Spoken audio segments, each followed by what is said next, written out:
사도행전 10장 우리 1절에서부터 말씀 보도록 하겠습니다. 1절에서 8절까지 말씀이 되겠습니다. 1절 제가 먼저 읽습니다. 가이사랴에 고넬료라 하는 사람이 있으니 이달리아 부대라 하는 군대의 백부장이라. 그가 경건하여 온 집안과 더불어 하나님을 경외하며 백성을 많이 구제하고 하나님께 항상 기도하더니 하루는 제9시쯤 되어 환상 중에 밝히 봄에 하나님의 사자가 들어와 이르되 고넬료야 하니 고넬료가 주목하여 보고 두려워 이르되 주여 무슨 일이니까? 천사가 이르되 내 기도와 구제가 하나님 앞에 상달되어 기억하신 바가 되었으니 내가 지금 사람들을 요빠에 보내어 베드로라 하는 시몬을 정하라. 그는 무두장이 시몬의 집에 유색하니 그 집은 해변에 있다 하더라. 마침 말하던 천사가 떠나매 고넬료가 집안 하인 둘과 부하 가운데 경건한 사람 하나를 불러 이 일을 다 이루고 요빠로 보내니라. 아멘. 하나님께서 주시는 귀한 말씀입니다. 자, 오늘 우리 이렇게 한번 시작을 해볼까요? 몇백 분들하고 이렇게 한번 인사를 나눠봅시다. 인생은 껄껄껄입니다. 예, 그렇게 한번 인사를 좀 나누시죠. 인생은 껄껄껄입니다. 예. 어느 분이 보내주신 그 글에 그 동아일보 사설란에 나온 한 파트인데요. 인생이 껄껄껄인데, 자, 첫 번째 껄이 뭐냐 하면 따라해 보시겠어요? 좀 더 사랑할 걸. 다시 한번 좀 더 사랑할 걸. 두 번째는 좀 더 잘할 걸. 좀 더 잘할 걸. 세 번째는 좀 더 베풀 걸. 그래서 인생은 껄껄껄이랍니다. 자, 우리 잠시 기도드리겠습니다. 하나님 아버지, 저에게 존귀한 말씀을 주셨습니다. 이 아름다운 계절에, 이 아름다운 소식을 전하는 계절에 우리에게 주신 이 귀한 말씀을 통해서 우리에게 지금 이 계절에 필요한 것이 무엇인지를 깨닫는 시간이 되게 하옵소서. 주의 성령이 우리에게 말씀하여 주옵소서. 예수 그리스도의 이름으로 기도드립니다. 아멘. 자, 성경은 인간의 삶을 지탱해주는 두 가지 축이 있다고 가르칩니다. 하나는 하나님과 연결된 축이고요. 다른 하나는 사람과 연결된 축입니다. 자, 마태복음 22장 37절과 39절의 말씀을 보면 한 율법사가 예수님께 와서 예수님을 시험하기 위해서 율법 중에서 어느 계명이 더 큽니까? 라는 질문을 했어요. 예수님께서 그 질문에 이렇게 대답하셨습니다. 내 마음을 다하고 목숨을 다하고 뜻을 다하여 주 너의 하나님을 사랑하라 하셨고, 그 다음에 뭐라고 그랬죠? 내 이웃을 내 몸과 같이 사랑하라, 그렇게 말씀하셨습니다. 이 말씀에는 인간의 삶을 지탱해주는 두 가지 중요한 축이 하나님에 대한 사랑과 인간에 대한 사랑으로 잘 나타나 있는 말씀입니다. 그런데 인간의 이 기본적인 두 가지 축을 방해하는 또 하나의 축이 에덴 동산에서 생겼습니다. 그 축이 바로 여러분과 내가 홀로 설 수 있다고 유혹하는 자기 사랑의 축입니다. 자기 사랑의 축은 원래 하나님이 바라시던 것이 아니었습니다. 그래서 성경에는 종종 자기를 부인하라고 말씀하시는데 그 이유는 하나님의 사랑과 하나님에 대한 사랑과 이웃에 대한 사랑이 자기 사랑으로 퇴색되었기 때문에 하신 말씀입니다. 성경은 자기 자신을 하나님이나 이웃보다 더 사랑하라고 가르치지 않습니다. 그러므로 자기 사랑의 이 축은 사람이 만들어 놓은 것인데 사람이 꼭 싸워서 이겨야 할 것입니다. 자, 교회도 마찬가지입니다. 교회가 하나님의 사랑과 이웃 사랑이 아닌 자기 교회만을 사랑하는 교회로 집착하게 되면 생존 의식에 빠져버리기 때문에 교회 존재의 의미를 점점 잃어버리게 됩니다. 그러므로 자기 것만을 사랑하려고 하는 이 유혹에서 여러분과 나는 싸워서 이겨내야 합니다. 자, 프랑스의 대문호 빅토르 위고는 인간에게는 세 가지 싸움이 있다고 했습니다. 자, 첫째 싸움은 자연과의 싸움입니다. 자연과의 싸움은 인간이 피해갈 수 없습니다. 안타깝게도 자연과의 싸움에서는 인간이 승리할 수 없다고 합니다. 자연과의 싸움은 어찌 보면 하나님에 대한 도전이기도 합니다. 빅토르 위고는 바다의 노동자라는 소설에서 주인공 질리아와 바다 괴물 문어와 그 싸움하는 장면을 소설로 써가면서 인간이 자연을 이길 수 없다는 것을 보여주려고 했습니다. 두 번째 싸워야 할 싸움은 인간과 인간과의 싸움입니다. 빅토르 위고는 자신의 마지막 작품인 93년이라는 소설에서 프랑스 혁명기의 혼동기를 배경으로 해서 인간과 인간과의 싸움에서는 승자가 없이 인간 모두가 패배자라는 것을 보여주려고 합니다. 내 이웃을 사랑하지 못하는 인간의 이 이기적 욕구가 바로 이웃과의 사회적 싸움의 동기가 된다고 말하고 있습니다. 자, 셋째로 싸워야 할 싸움이 있습니다. 바로 이 싸움이 자신과의 싸움이라고 했습니다. 이 싸움이 가장 어려운 싸움인데 그러나 꼭 이겨야만 하는 싸움이라고 합니다. 빅토르 위고는 그의 명작 라미제러블에서 불쌍한 사람들이라는 책에서 주인공 장발장이라는 사람을 통해서 이것을 밝혀가는데 이 소설에 나오는 미리엘 주교는 하나님의 자비로운 모습으로 이 소설에 등장해서 차갑고 단단하게 굳어져 있던 그 장발장의 마음을 녹이게 됩니다. 이와 같이 인간은 자신과의 싸움에서 승리할 때 성경이 말씀하는 그 삶을 지탱해주는 두 가지 중요한 축인 하나님에 대한 사랑과 인간에 대한 사랑을 이룰 수 있다고 가르칩니다. 러시아의 대문호 톨스토이는 선과 악의 끊임없는 격전지는 세상의 어두운 골목이 아니라고 했습니다. 바로 여러분과 나의 마음이라고 했습니다. 이 마음의 격전지에서 사람들은 날마다 자신과 싸워 이겨야만 한다고 말하고 있습니다. 오늘 여러분이 읽으신 본문 사도행전 10장 4절에서 6절 말씀에 보시면 고넬료라 하는 사람에 대해서 성경이 기록을 했는데 이 사람은 이탈리아 군대의 백부장이라고 했습니다. 이 고넬료라는 사람은 성경에서 매우 특이한 인물로 연구 대상이 많이 되는 인물이기도 합니다. 당시 기록에 의하면 로마 백부장들은 성품이나 통솔력에 있어서 아주 엄격했으며 뛰어난 지도력과 언변 능력을 갖고 있어야만 그 자리에 오를 수 있다고 하고 있습니다. 그런데 본문 2절 말씀을 보시면 그런 로마 군대의 백부장인 고넬료라는 사람이 경건한 사람이었다고 성경은 밝히고 있습니다. 그리고 하나님을 경외할 뿐만 아니라 백성들을 많이 구제했으며 하나님께 기도드리는 사람이라고 성경은 기록하고 있습니다. 고넬료에 관한 이 성경 말씀의 내용만을 보게 되면 고넬료는 분명히 기독교인 것처럼 느껴지기도 합니다. 그러나 그 이하의 말씀을 여러분이 읽어보시면 44절에 가서 성경은 실제로 고넬료가 예수님을 영접하게 되고 믿게 된 것은 베드로 사도를 자신의 집으로 초청해서 예수 그리스도의 말씀을 듣고 난 후였다고 밝히고 있습니다. 베드로가 설교할 때 성령이 말씀을 듣는 모든 자에게 내려오셨다고 했습니다. 그리고 성령이 그에게 부어주심으로 말미암아 방언이 터졌다고 기록을 하고 있고 예수 그리스도의 이름으로 그가 세례를 받았다고 성경은 기록을 합니다. 여러분과 내가 관심을 가져야 할 것은 고넬료가 말씀을 듣고 예수 그리스도를 영접하기도 전에 인생을 지탱해 주는 두 가지 삶의 축을 이미 실천하고 있었다는 점입니다. 더욱 놀라운 것은 예수를 영접하기도 전에 하나님께서 그에게 사자를 보내서 환상 중에 천사를 만나게 하셨다는 점도 아주 특이한 점입니다. 또한 천사를 통해서 고넬료에게 요빠에 있는 예수님의 제자 베드로를 자신의 집으로 초청해서 예수 그리스도에 관한 복음의 말씀을 듣게 하셨다는 것도 매우 놀라운 사실입니다. 그럼에도 불구하고 여러분과 나에게 보다 더 중요한 말씀은 오늘 본문 4절 말씀입니다.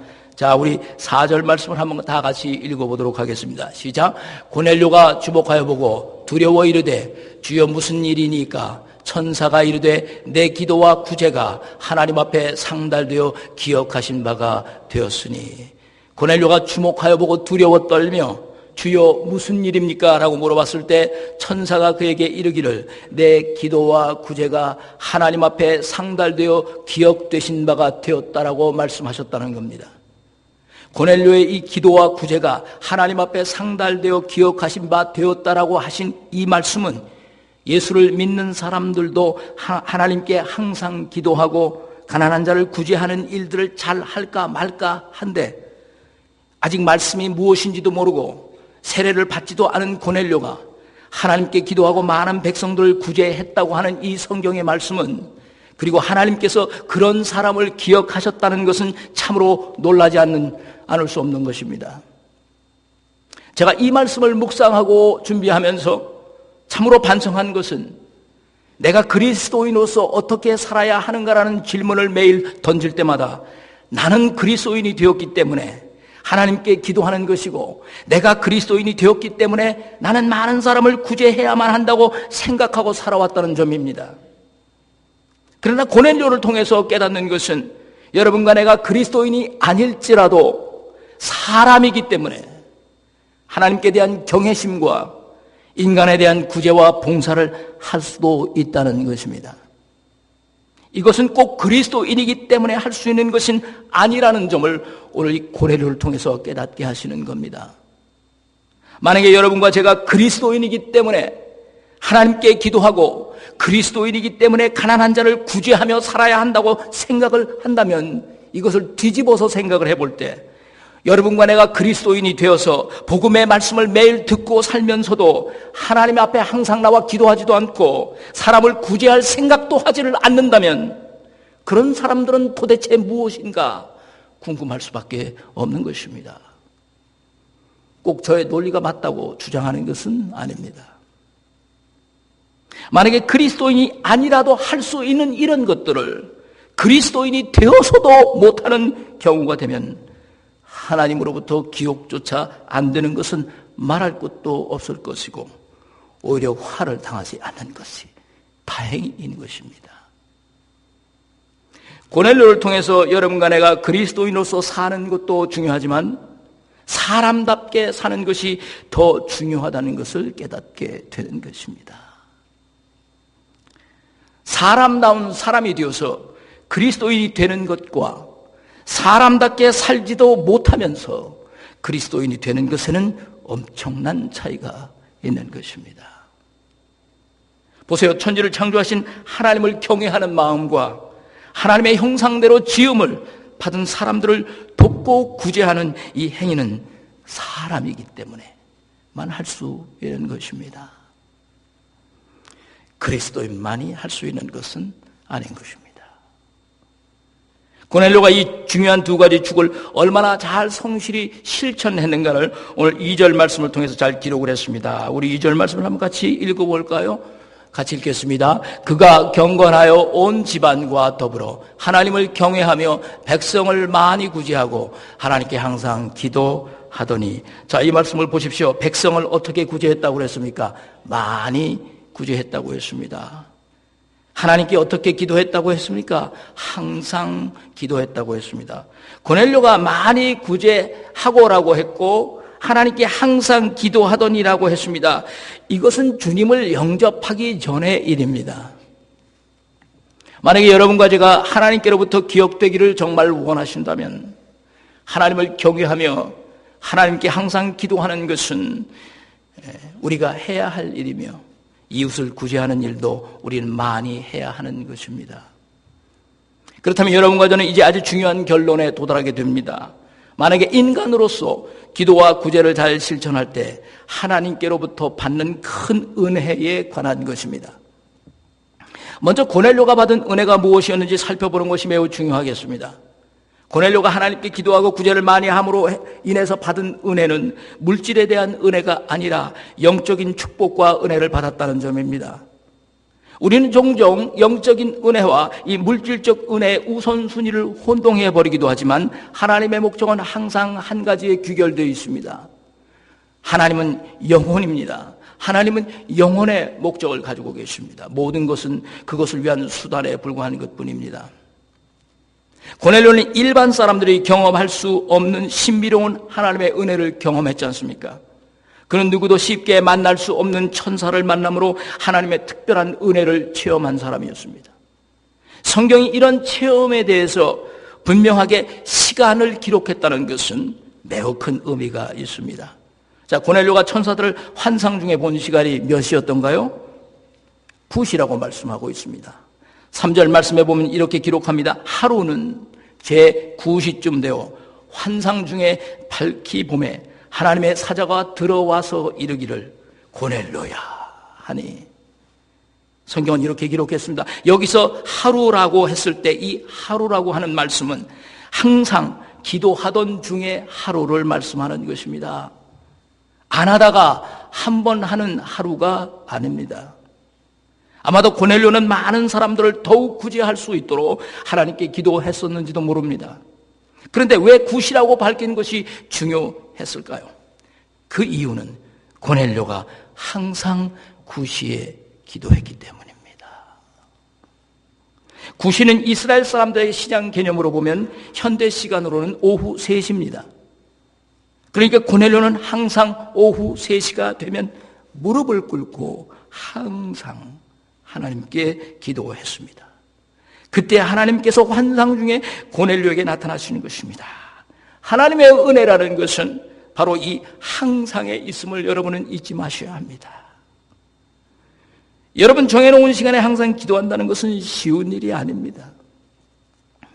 제가 주일 설교 시간에 이런 말씀을 처음 합니다만, 저희 만남의 교회에는 항상 기도하시는 분들이 계십니다. 저는 누구보다도 그분들을 마음속으로 존경합니다. 표현은 잘 못하다 할지라도 마음속 깊은 곳에서 저는 그들을 존경합니다. 저는 오늘 이 말씀을 기준으로 해서 이런 분들은 하나님이 기억하실 분이라고 저는 믿습니다. 혹시 여러분들이 목사님이 새벽기도 나오지 않으니까 그런 사람들 까기 위해서 이런 말씀을 한다라고 생각하신 쫌뺑이 신앙입니다. 쫌뺑이 신앙. 마땅히 존경을 받아야 하고 칭찬을 받아야 하며 보험받아야 할 것은 존경해야 합니다. 어떤 경우를 떠나서라도 그 자리를 항상 지킨다는 것은 하나님으로부터 기억받을 수 있는 것이기 때문입니다. 에베소서 6장 24절 말씀에는 우리 주 예수 그리스도를 변함없이 사랑하는 모든 자에게 하나님의 은혜가 있을지어다라고 말씀하셨습니다. 할렐루야. 예. 하나님은 변함없이 항상 기도하는 자들을 기억하십니다. 항상 그 자리에서 그 시간에 무릎을 꿇고 하나님을 향해서 기도할 때 하나님의 큰 은혜가 임하게 되는 것입니다. 그러니까 고넬료가 9시에 기도할 때 천사를 환상 중에 보게 된 것은 우연히 생긴 일이 절대 아닙니다, 여러분. 어쩌다 하루 기도할 때 생겨난 일이 아닙니다. 항상 기도하던 그 하루 가운데 나타난 축복이었던 것입니다. 하나님에게 우연이라는 것은 없습니다. 하나님께서 고넬료를 왜 이렇게 특별하게 대하신 이유를 여러분과 나는 알아야 합니다. 물론 하나님께서는 고넬료가 말씀을 통해서 예수 그리스도를 믿고 온전히 구원받기를 바라셨습니다. 그래서 베드로를 보내셨습니다. 베드로 사도가 말씀할 때에 성령이 고넬료와 그의 가족들에게 내려와서 그들의 마음이 기쁨으로 가득 찼고 그들의 입술은 찬양으로 가득 찼습니다. 이것은 하나님의 특별한 구원의 은혜가 고넬료 집안에 임했다는 것을 보여주는 것입니다. 그러므로 여러분과 내가 항상 기도하고 많이 구제하는 것은 하나님으로부터 큰 은혜를 받는 중요한 수단인 것입니다. 또한 중요한 것은 항상 진실하게 기도하는 것뿐만이 아니라 가난한 자들과 소외받은 자들을 위해서 많이 구제하는 것도 하나님의 마음을 감동시킨다는 것입니다. 그러므로 기도와 구제란 그리스도인이라서 할 수 있는 것만은 아니라 사람으로서 마땅히 해야 하는 것이며, 그런 구제를 통해서 하나님은 여러분과 나에게 큰 은혜를 베풀어 주십니다. 항상 기도하고 많은 구제하시는 여러분 되시기를 축원합니다. 그렇다면 이제는 여러분과 나는 어떻게 구제할 것인가라는 실천적인 질문을 던져보아야 합니다. 오늘 우리가 특별 구제 헌금을 하기 때문에 저는 구제에 관한 말씀만 살펴보겠습니다. 어떤 구제가 바른 구제일까요? 오늘 본문에서는 구체적으로 고넬료의 구제 방법에 대해서 기록하지를 않았습니다. 먼저 구제와 선교를 혼동하지 마시기 바랍니다. 성경에서 선교라고 할 때는 구제라고 할 때하고는 다릅니다. 성경에서 선교라고 할 때는 기쁘고 아름다운 소식을 전파해야 하는 속성을 가지고 있습니다. 그래서 선교에는 항상 퍼져나가는 속성에 따른 적어도 3가지 결실이 요구됩니다. 마태복음 28장 여러분 스크린에서 보시면 19절 20절 말씀에 그 3가지 속성을 성경이 분명히 기록했는데, 첫째는 제자 삼는 결실입니다. 둘째는 세례를 베푸는 결실입니다. 셋째는 가르쳐서 세워주는 결실이라고 말씀하고 있습니다. 선교할 때는 구제할 때와 다르게 이 3가지 결실이 적어도 따라와 주지 못하면 그것은 사실상 성경이 말씀하고 있는 선교가 될 수 없습니다. 왜냐하면 선교의 대상은 항상 영혼 구원이기 때문입니다. 그러므로 선교라고 했을 때는 분명한 목적을 가지고 그 결과를 가늠해야 합니다. 그러나 구제할 때는 전파라는 속성보다는 돕는 속성을 가지고 있습니다. 돕는 속성에는 어떤 대가를 바라지 않습니다. 여러분, 하나님께서 하와를 아담을 위해 지으실 때 돕는 배필로 지으신 것은 무슨 대가를 서로에게 요구하시기 위함이 아니지 않습니까? 하와가 아담을 도왔으니 이제 이런 대가를 지불해라 그러지 않습니다. 돕는 속성에는 대가의 개념이 없습니다. 아내가 남편을 도울 때 대가를 바랄 수가 없는 것입니다. 남편이 아내를 도울 때 대가를 요구할 수 없는 것입니다. 가난한 자를 구제할 때 제자를 삼겠다는 목적과 세례를 베풀어야 한다는 목적과 성경을 가르쳐서 온전하게 세운다는 요구를 할 수 없다는 뜻입니다. 그냥 조건 없이 도와주는 것이 구제인 것입니다. 이것이 바로 구제입니다. 그래서 구제를 다른 말로 자선이라고 합니다. 그러므로 선교와 구제의 차이를 구별할 수 있어야 합니다. 만약에 선교를 했다면 그 선교에 대한 결과의 보고를 받으셔야 합니다. 어떤 결실이 있었는지 알아야 합니다. 그러나 구제는 보고받을 필요도 없으며 결실을 요구할 필요도 없는 것입니다. 그냥 도와주는 것입니다. 그렇다면 고넬료는 백성을 많이 구제하고라고 했는데 어떤 백성들을 구제했을까요? 그리고 고넬료는 어떤 동기를 가지고 구제했을까요? 이 점들을 살펴보기 위해서는 우리는 구제에 관한 예수님의 명령을 살펴볼 필요가 있겠습니다. 마태복음 6장 2절에서 4절 말씀을 보시면 예수님께서 구제에 관한 구체적인 말씀들을 가르쳐 주셨습니다. 이것은 구제할 수도 있고 안 할 수도 있는 상태에서 제자들에게 말씀하신 것이 아니라 구제는 해야 하는 것을 전제로 하시면서 말씀하신 것입니다. 자, 2절 말씀을 우리 한번 같이 읽어보겠습니다. 시작. 그러므로 구제할 때에 외식하는 자가 사람에게서 영광을 받으려고 회당과 거리에서 하는 것 같이 너희 앞에 나팔을 불지 말라. 진실로 너희에게 이르노니 그들은 자기 상을 이미 받았느니라. 이 말씀에는 잘못된 구제의 2가지 동기를 예수님께서 분명히 밝히셨습니다. 첫째는 예수님께서 외식하는 자라고 표현했다는 점입니다. 헬라어로 외식하는 자들은 연극 배우라는 의미를 갖고 있습니다. 다시 말하면 자신의 이 선한 구제 행위를 사람들이 다 보고 있는 앞에서 연극처럼 하는 것, 이것이 구제의 바른 동기가 아니라고 분명하게 말씀하고 있습니다. 2번째 잘못된 동기는 뭡니까? 나팔을 불어대는 겁니다. 예수님은 구제할 때 사람들 앞에서 나팔을 불지 말라 했습니다. 이것은 이 나팔 부는 것이 이것을 과시하며 떠들고 다니는 것을 말하는 것입니다. 구제할 때 외식하는 자들처럼 한다거나 이 나팔을 불어대면서 하는 경우에는 그들은 이미 자기 상을 받았다고 말씀하고 있습니다. 이것이 외식하는 자와 나팔을 불어대는 자의 이유였기 때문입니다. 결국 사람들 앞에서 칭찬받기 위해서 하는 구제였다고 성경은 밝히고 있습니다. 만약에 구제가 다른 사람들에게 자신을 과시하고 칭찬받기 위해서 하는 것이라면 그것은 하나님께 기억되지 못할 뿐더러 세상의 칭찬으로 인해서 이미 받을 상이 없다고 예수님은 못 박아 말씀하시는 것입니다. 이렇게 말씀하시는 이유는 사람은 자신과의 싸움에서 꼭 이겨야만, 하나님의 사랑과 인간의 사랑을 진정으로 행할 수 있는데 자신과의 싸움에서 이기지 못한 경우이기 때문이라고 말씀하는 것입니다. 자기 자신과 싸워서 이기지 못했기 때문에 나팔을 불고 외식하는 자처럼 구제한다고 말씀하는 것입니다. 타락한 사람들의 본성에는 남이 알아주지 않는데도 자선을 베푼다는 것은 결코 쉽지 않은 일이기 때문입니다. 그렇다면 구제할 때 바른 동기는 무엇입니까? 오늘 마태복음 6장 3절과 4절에 그 바른 동기 구제에 관해서 말씀하셨습니다. 우리 3절, 4절 같이 한번 읽어보겠습니다. 시작.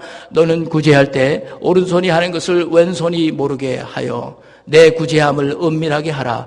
은밀한 중에 보시는 너희 아버지께서 갚으시리라. 할렐루야. 너는 구제할 때에 오른손이 하는 것을 왼손이 모르게 하여 너희 구제를 은밀하게 하라고 말씀하셨습니다. 이것이 예수님께서 가르치신 바른 구제의 동기입니다. 오른손이 하는 것을 왼손이 모르게 하라는 뜻은 구제할 때에 다른 사람의 관심을 끌지 않도록 주의하라는 뜻입니다. 그런데 우리가 사는 이 세상은 이런 예수님의 말씀에 큰 비중을 두지 않습니다. 세상이 비중을 두는 것은요, 칭찬받기 위한 동기로 하든지 순수한 마음으로 하든지 세상은 관여하지 않습니다. 세상은 일단 동기를 중요시 여기지 않습니다. 세상이 바라는 구제는 양에 달려 있습니다. 그러나 예수님은 양이 중요한 것이 아니라 동기가 중요하다고 말씀하는 겁니다. 하나님의 큰 은혜와 축복은 양에 따라 결정되는 것이 아니고 우리의 동기에 따라 결정된다고 말씀하시는 것입니다. 여러분이 잘 아시는 마이크로소프트사를 설립한 빌 게이츠 회장이라는 분은 그 마이크로소프트사의 회장직을 내려놓고 빌 앤 말린다 게이츠 재단을 설립해서 세계에서 가장 큰 규모의 자선단체를 현재 운영하고 있습니다. 빌과 그의 아내 말린다는 전 세계적으로 말라리아 예방과 치료를 위해서 7억 6,500만 달러를 투입했습니다. 천문학적인 돈입니다. 그리고 에이즈와 결핵 퇴치를 위해서 6억 5천만 달러를 기부했습니다.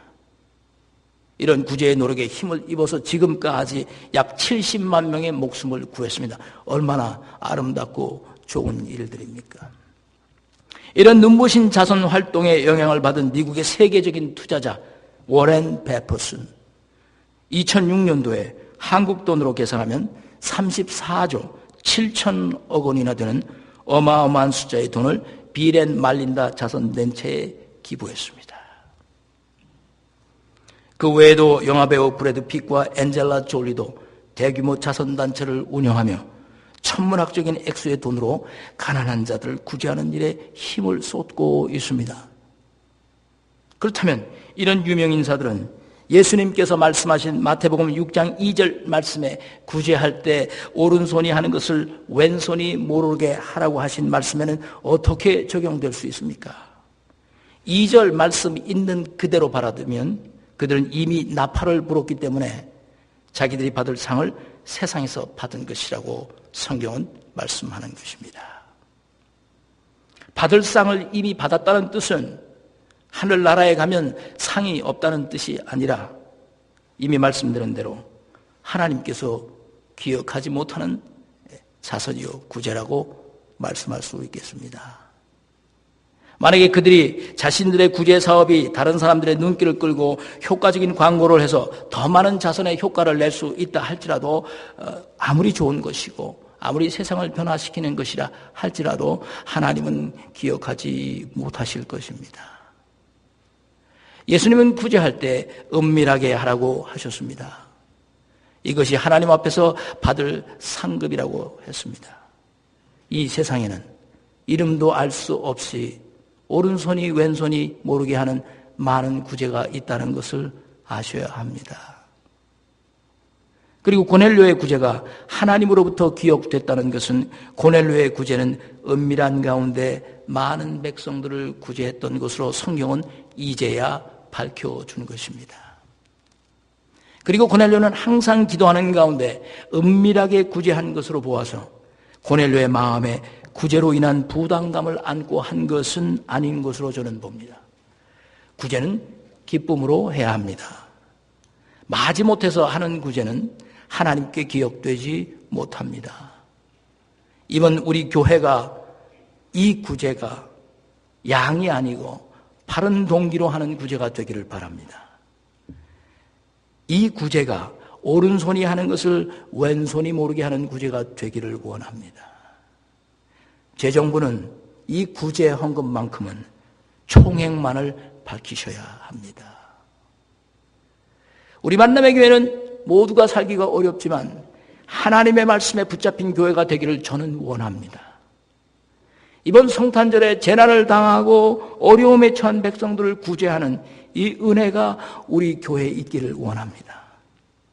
남이 알아주기를 바라는 마음이 아니라, 나팔을 불어 선전하려는 목적이 아니라, 고넬료처럼 믿음을 갖기도 전에 기도와 구제를 했다는데, 우리는 오직 믿음을 가진 그리스도인으로서 예수님께서 명령하신 이 말씀만이라도 우리가 순종해서 양에 구애받지 않고 바른 동기를 가지고 마음과 정성을 다해서 어떤 대가를 바라는 마음이 아니라 그저 주는 마음으로, 그것을 주어서 저 사람이 잘 쓸 건지 못 쓸 건지 계산을 해서 만약에 못 쓸 것 같으면 주지 않고 만약에 잘 쓸 것 같으면 주고 하는 그런 계산적인 마음이 아니라 그저 돕는 마음으로 그냥 주고 대가 없이 하나님께 맡기면서 하나님이 말씀하시고 명하신 대로 내 오른손이 하는 것을 왼손이 모르게 그렇게 한번 구제해서 여러분 모두가 하나님으로부터 기억되시고 하나님의 놀라우신 은혜가 각 가정마다 충만하시기를 주의 이름으로 축원드립니다. 우리 같이 기도하십시다.